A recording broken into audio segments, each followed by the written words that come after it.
ঠিক রব্বুল আলামিন বলেন, এত সুন্দর পাহারাদারি, এত সযত্নে লালন পালন করা, এত সুন্দর মহব্বত আর ভালোবাসা একদিন নিশ্চিহ্ন হয়ে যাবে, একদিন মুছে যাবে, দুনিয়া থেকে উঠে যাবে। আমি রব হুকুম করব, যাও আমার বান্দাকে এবার নিয়ে আসো। আমার বান্দা বহুত সময় পেয়েছিল, আমার বান্দাকে লম্বা এক লাগাম দিয়েছিলাম, বান্দা ছিল লাগামের বাইরে। আজকে আমার বান্দাটাকে নিয়ে আসো।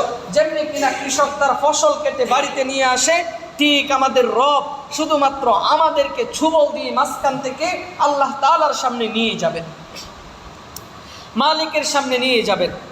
আল্লাহ তাআলা তখন প্রশ্ন করবেন, বলবেন, বেটা দুনিয়ার বাড়িতে 60 বছরের হায়াত দিয়েছিলাম, তুমি মনে করেছিলা অনেক লম্বা হায়াত। আমি মালিকের দৃষ্টিতে ছিল সংক্ষিপ্ত ছোট একটা হায়াত। তোমার খেয়াল ছিল লম্বা জিন্দিগি, আমি মালিকের স্মরণ ছিল যে না বান্দা, লম্বা জিন্দিগি না, মাত্র অল্প দিনের জিন্দিগি, 60 বছরের জিন্দিগি। এই 60 বছরের জিন্দিগি পায়া যে মালিককে ভুইলা গেছিলা, যেই মালিককে পর কইরা দিছিলা, যেই মালিকের চিন্তা আর ফিকির তোমার ভিতরে ছিল না, ওই বান্দা থাকতে তো পারলা না, দুনিয়া থেকে তো চলে আসতে হইল। আমি আল্লাহর সামনেই তো আজকে দাঁড় হইলা। কোন জবান নিয়ে আমার সামনে দাঁড় হবা, কোন চেহারা নিয়ে তুমি আমার সামনে দাঁড় হইলা?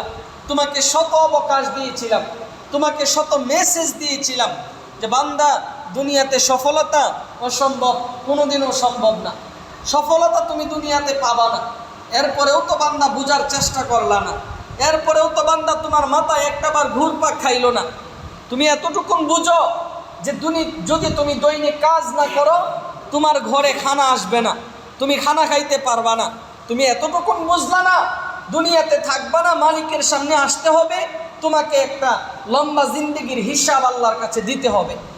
দুনিয়া তো বুঝেছিলা, আখিরাত তো বুঝলা না।